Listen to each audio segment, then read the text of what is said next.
মাথায় যে ব্যান্ডটি আপনি বেঁধে রেখেছেন দেখলাম উই ডিমান্ড জাস্টিস লেখা আছে, তাহলে ওয়ান থেকে ডিমান্ডে এলো। হ্যাঁ, ডিমান্ডে এলো, ওয়ানটা নেই, ডিমান্ড, আর we fight for justice. Mamata Banerjee বলছেন যে 1 মাস হয়ে গেছে, এবার উৎসবে ফিরে। ওকে মানি না আমরা, ও মিথ্যেবাদী, ভিন্ডিকটিভ, দুর্নীতিগ্রস্ত, শুধু নাচতে ভালোবাসে। বলে উৎসব করবো না, তুই শ্রাদ্ধ করবো, তুই তো শ্রাদ্ধই করেছিস। সুপ্রিম কোর্টের রায়েও আমরা সন্তুষ্ট নয়। সুপ্রিম কোর্ট শুধুমাত্র কপিল সিব্বালকে জিজ্ঞাসা করছে, যে নির্যাতিতার উকিল তাকে জিজ্ঞাসা করছে না, যে ডাক্তারদের উকিল তাকে জিজ্ঞাসা করছে না, যে নির্যাতিতার মায়ের উকিল তাকে জিজ্ঞাসা করছে না।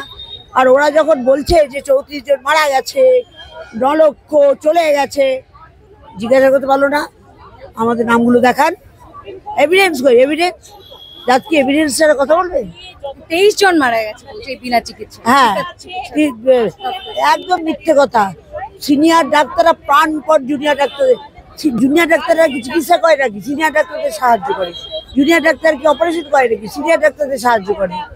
সিনিয়র ডাক্তাররা প্রাণপণ লড়ে যাচ্ছে, চিকিৎসা দিচ্ছে, আর এরাও বাইরে টেলি মেডিসিন করছে, বাইরে দাঁড়িয়ে চিকিৎসা করছে। এখন আপনাদের দাবিটা কি?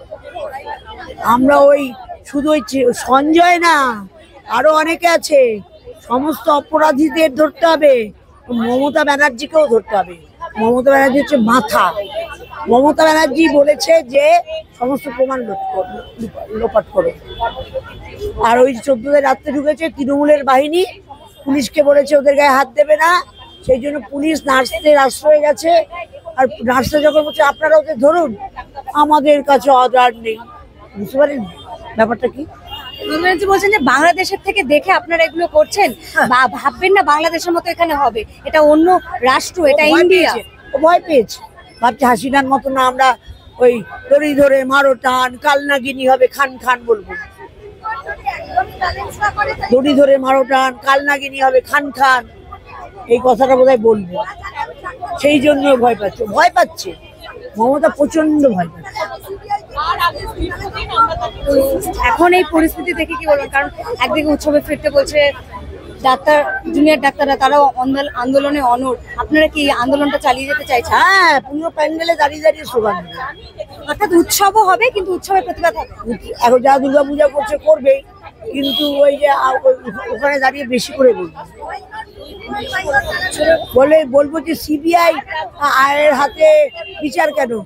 বিনীত গোয়েলকে যদি বরখাস্ত আপনি করতে পারেন, সন্দীপ ঘোষকে বরখাস্ত আপনি করতে পারেন, অভিজ্ঞকে বরখাস্ত আপনি করতে পারেন, ওই যে বিশ্বরূপ না কি বিশ্বাস, তাকে বিরূপাক্ষ বিশ্বাস, তার রেজিস্ট্রেশন ক্যান্সেল আপনি করতে পারেন, তাহলে ইয়ে কেন সিবিআই কেন? সিবিআই তো এই কাজগুলো নয়। মমতা ব্যানার্জির পদত্যাগের দাবি উঠছে, এটাকে সমর্থন করছে?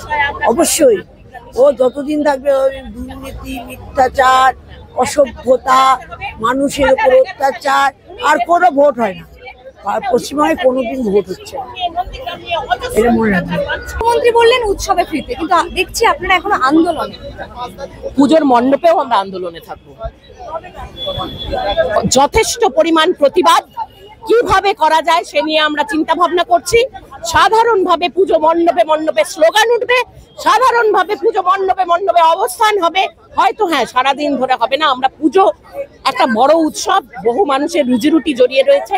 আমরা পুজোর পুরো ব্যাপারটাকে ডিসরাপ্ট করে দিতে চাই না, কিন্তু পুজোর যে বিষয়গুলো এই বছর, অন্তত এই বছর অধিকন্তু যে অনাড়ম্বর ভাবে আমরা পুজো করুন, যে উৎসব যতটুকু না করলে নয় সেটুকুই সাধারণ নাগরিকরা করুন, সেটাই তারা সবাই চাইছেন।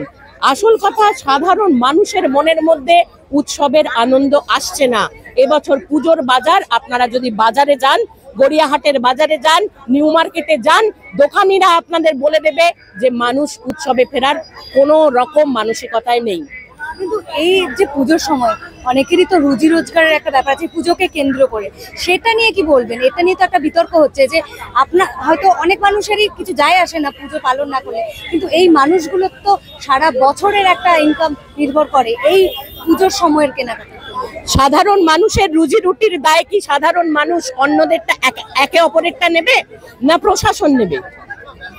প্রশাসন যদি আমার রাজ্যে মানুষকে সুরক্ষিত রাখতে পারতেন, মানুষকে সন্তুষ্ট রাখতে পারতেন, মানুষকে যদি নিশ্চিন্ত জীবন দিতে পারতেন, মানুষকে এই আন্দোলনে নামার প্রয়োজন হতো না। আমরা বলতাম না এইভাবে যে আমরা পুজো বর্জন করবো, সারা বছর আমরাও মুখিয়ে থাকি এই উৎসবটার জন্য। এমনকি যারা নাস্তিক, আমি নিজে ঈশ্বরে বিশ্বাসী নই, আমিও কিন্তু পুজোর উৎসবটাতে যথেষ্ট আনন্দ করি। সেই আনন্দ থেকে নিজেদেরকে ফিরিয়ে দিতে চাই, আনন্দ থেকে আমরা নিজেদেরকে বঞ্চিত করতে চাই না। কিন্তু আনন্দ যেখানে নেই, যেখানে আমাদের সামনে আমাদের ভবিষ্যৎ প্রজন্মের জন্য অস্থির জীবন, যেখানে আমাদের সামনে আমার সন্তানের মৃত্যু ভয় কাজ করে, সেখানে উৎসবে আমরা মাপতে পারবো না। উনি করতে পারেন, উনি মানুষের লাশের উপরে নৃত্য করতে পারেন, আমরা সেটা করতে পারবো না, আমরা সেটা হতে দেব না। জুনিয়র ডাক্তারদের কাজে যোগ দেওয়ার জন্য নির্দেশ দিয়েছে একেবারে সুপ্রিম কোর্ট, না হলে রাজ্য সরকার পদক্ষেপ করতে পারে। এই বিষয়টা নিয়ে কি বলবেন? রাজ্য সরকার পদক্ষেপ নিতে পারেন কি না পারেন, সেখানে আইনি কি সুযোগ সুবিধা তাদের রয়েছে, এবং যারা জুনিয়র ডাক্তার এই পদক্ষেপ নিচ্ছেন এতৎ সত্ত্বেও তারা কিছু নিশ্চয়ই সে বিষয়ে ভাবনা চিন্তা করেই এই পদক্ষেপ নিয়েছেন। আজকের কর্মবিরতি সাধারণভাবে এত বড় একটা ব্যাপার তৈরি হয়েছে যে রাজ্য সরকার তাদের বিরুদ্ধে ভয়ানক পদক্ষেপ নিতে পারে, এই ভয়, এই থ্রেট থাকা সত্ত্বেও, মুখ্যমন্ত্রীর কণ্ঠ থেকে সেই থ্রেটের সুর পাওয়া সত্ত্বেও ডাক্তাররা কর্মবিরতির সিদ্ধান্ত অবিচল থাকছেন। তার কারণ তারা এই কর্মবিরতি, তাদের এই সিদ্ধান্ত, তাদের এই লড়াইকে বেশি মূল্য দিচ্ছেন তাদের জব সিকিউরিটির থেকেও। নির্যাতিতার বাবা মা অভিযোগ করেছিলেন যে ডিসি ইন্দিরা মুখোপাধ্যায় তিনি টাকা অফার করেছিলেন। মুখ্যমন্ত্রী এবার চ্যালেঞ্জ করলেন নির্যাতিতার পরিবারকে যে প্রমাণ দিতে হবে কোথায় টাকার অফার করা হয়েছে। উনি মিথ্যাবাদী, এইসবের প্রমাণ থাকে না বলেই উনি এইসব কথাবার্তা বলতে চাইছেন। আমরা প্রমাণ চাই না, আমরা জানি ওনারা সত্যি কথা বলছেন। অজস্র ভিডিও ফুটেজ রয়েছে, ওসব আবোল তাবোল কথা বলে মানুষকে বিভ্রান্ত করা যাবে না। উনি মিথ্যাচারী, ওনার মিথ্যায় আর কেউ বিশ্বাস করবে না।